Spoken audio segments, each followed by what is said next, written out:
Okay, now I'm happy that the timer just ended, but I want to welcome everyone here to this live session. We are here with Catherine Barrett. The exciting thing, before I let her introduce herself, Catherine and I actually met virtually, which is awesome. She was part of a lot of the live that were going on. Contacted her, we met via Zoom, and here we are. So I'm going to have Catherine introduce herself as we get started. Well, thank you for having me this afternoon and your time evening. I'm so appreciative. I've taught in Arizona for 21 years, and teaching is my second career. Paralegal is actually my first career, and I have been in education ever since and love it. So I currently teach at Trevor Brown High School in Phoenix, Arizona, and I'm here to share those big five. Awesome. And I know that this big topic is remote learning, right? What's going to happen? What are some things that we could do? So I was really excited. I reached out and said, I really want to share these big 5 tips to help with remote learning, right? So I know there are so many people, currently even myself, we're in this situation where we just want to know, okay, what are some ideas that we could take away that are going to help us when we go into remote learning? So could you share, I guess, Catherine, the first tip that you have for us? Yes, the first tip I have is constant communication. So when we were really told, have at it with distance learning and remote learning, I kind of did my own action research about what was working and what I could go back and tweak with people that wanted to work with me. And so we found the constant communication, whether it be by telephone, whether it be by postal mail, where we were mailing stickers and badges and really having that engagement. So we were using business cards even with our QR code and handing those to parents and anybody that wanted to really find out what was going on in that next step with our project-based learning. And so constant communication. Yeah, I love it. I really like the QR code idea because I think people are very, they're attached to their phone, right? So it's very easy for them to take that QR code and it brings them right to whatever the information is that they would need in order to stay in that constant communication. And I like the mailing, right? Because there's so many kids that maybe don't have access all of the time, but that snail mail could really make it. Yeah, and if I could, the grandparents really found the QR code helpful. So we had grandparents working with those students that were engaged. And even on our phones, we have a free translator tool. And you can download it right now on your phone. And that's how we were able to go beyond that communication barrier, was with Translator app on our phone. Wow, I like the app as well. Wow. I really think that, like you had said, there's probably, or there could be, I know where I teach, there are a lot of language barriers between parents and the communication that we have there. So that translator app is great. And I know we also talked earlier too about having actual translators, right, available, which, I mean, you can touch more on, but I know that that was an idea we had talked about previously. Yeah. That was also really good. Yeah, so that leads us to our second step, which was the tutorials and those kind of cheat sheets. So for instance, I work in a Microsoft Office 365 district, and parents aren't readily familiar with that. So they were asking really insightful questions. How do I connect to Teams? So a couple of us created a little poster flyer on the 1, 2, 3 steps. Interesting. When you say tutorial, can you dive a little bit into that? Like, what do you mean by tutorial, or how do you mean that? Yeah, I kind of mark it down to teaching the how-tos, how to log in using maybe Screencastify, a lot of that communication barrier where we don't have them visually in front of us, but they need to know those go-to steps and where to take action. So when the teams that we have, students were not logging in because they had that barrier of what they didn't know how. So when we were able to create a flyer with 1, 2, 3, it was just 3 easy steps. Oh, that's cool. That's cool. Would you essentially send out a flyer via mail? So that way, like a piece of paper that you follow? Yeah, what we were actually able to do is to do it into breakout groups so that students that need it as a QR code could just scan the QR code. I had a couple of families wanted it postal mail to them, so we could postal mail that, which we also kind of tagged in a newsletter along with these really cool badges that we were making, and to really keep them engaged and going. And it was that learning process and journey was going. Yeah, I like that. One thing that I my class itself, one thing that made a hub where it was how to tutorial. I know people like that, but I really think the idea of doing something like that, you could do it virtually for yeah. And then that led us to our third kind of aha moment was we hosted a Parents Academy. And so what that looks like is giving parents that flexibility of times where they could have a Google Meet or a Zoom with us to really ask us the questions and do what I called a digital 101 for them. And I even had grandparents that were tuning into this because, of course, they're part of this learning journey and process because they don't want their kids to fall behind. And so when you host those parent academies, and I have an example of a schedule that someone had put out globally where they were working with a community college. Interesting. So when you say, is this something that you would have where they would log in? It's like a parent academy. How does it work in practice? Yeah, in practical, it would work where parents would answer a poll question, what time works best for them.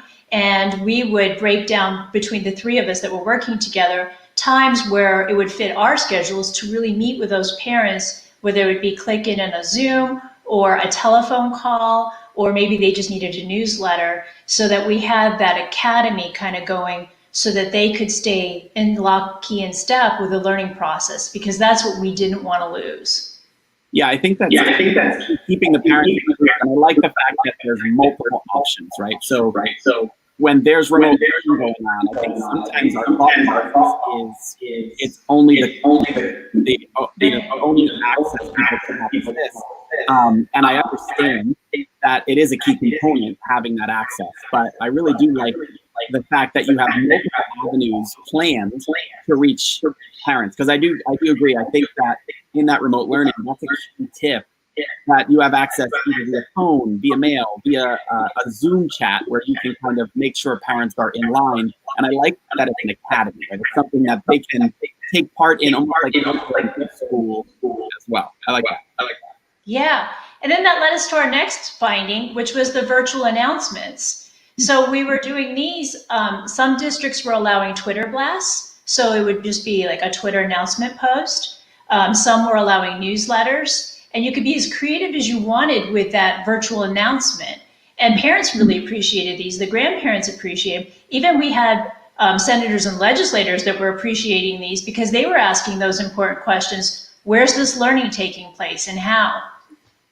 So what does that look like? The virtual announcements, is that sent out on a website, or how does that work?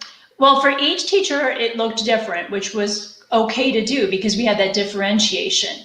And when you go to the Wacklet that I have where it organizes everything, you'll see an announcement that just where on their Twitter handle, they said such and such a school was hosting this meeting at 6 p.m. And parents would click on a link and go in and take a look at that.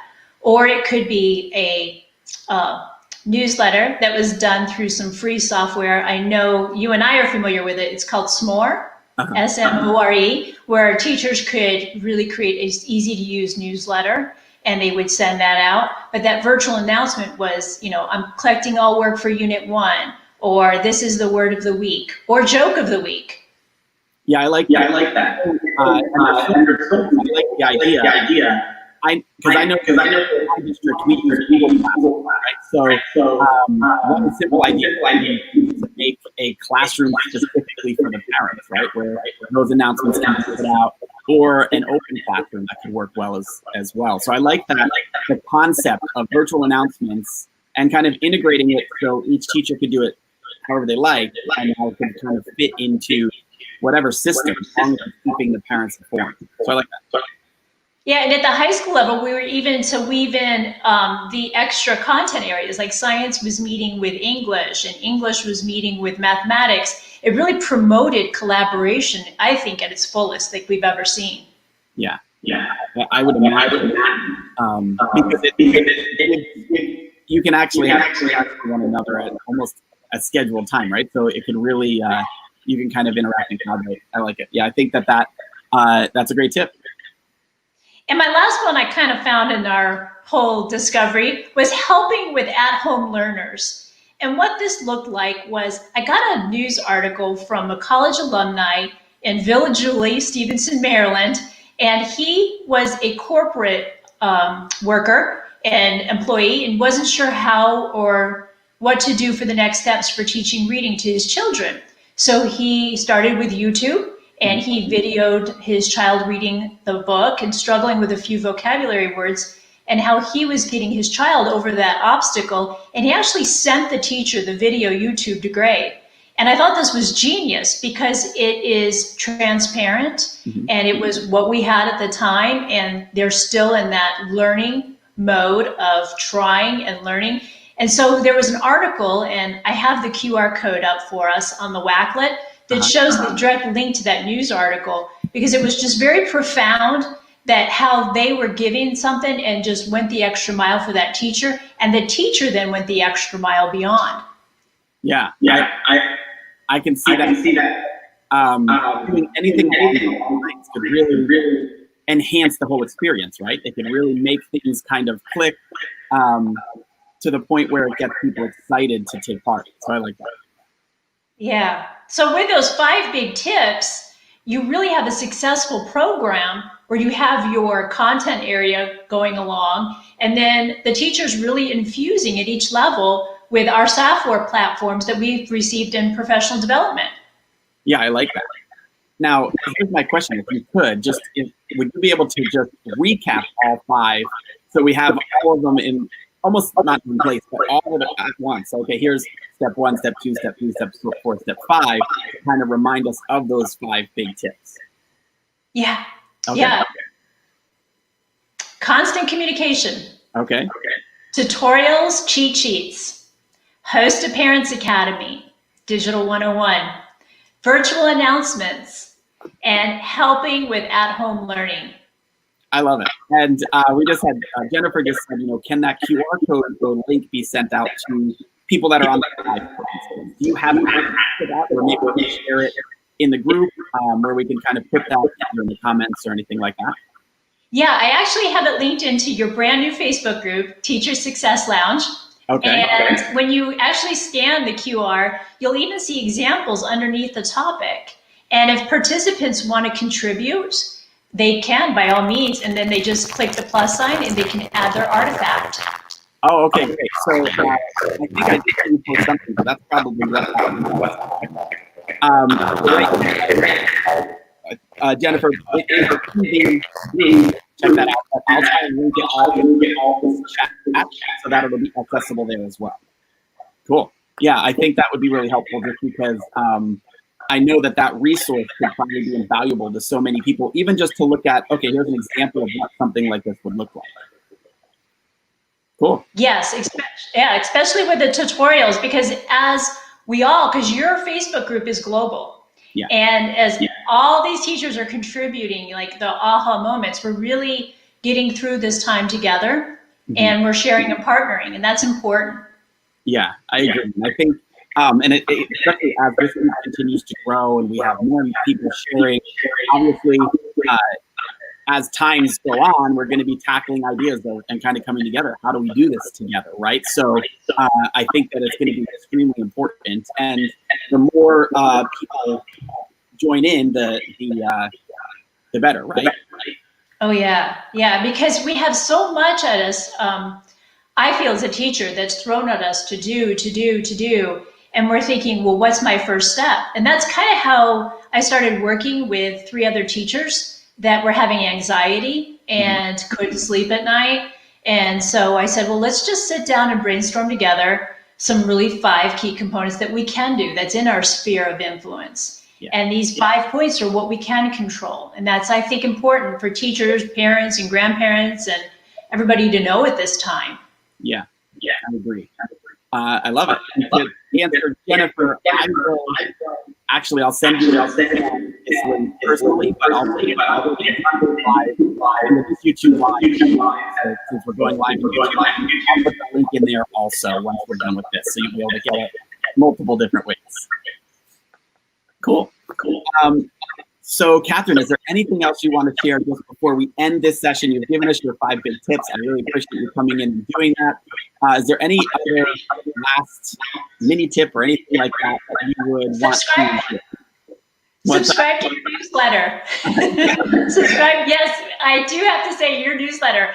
Before we even met through this pandemic, I was a subscriber to your newsletter before I would go into the English language learner classroom and read on Sunday night, your latest tips and breaking news, because those really help teachers. And so I would strongly suggest your newsletter. Oh, well, thank you. Yes, I would love it if anyone wants that. I try and send out encouragement every Sunday with tips and things.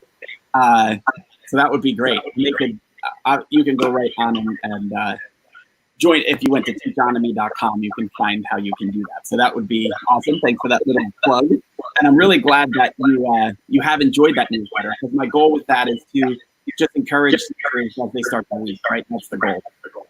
No, I really think you set the bar, though, because that's what we have to do globally as educators, is just say what's working, what's not working, and don't beat ourselves up over the mistakes. Really capitalize on them, and that's what your newsletter is doing. Yeah. So thank you. Of course. Yeah, no problem. Thank you. All right. Well, I have to say thank you so much for bringing in these 5 tips. I know that they are extremely valuable to everyone that's here, as well as anyone that will watch this recording.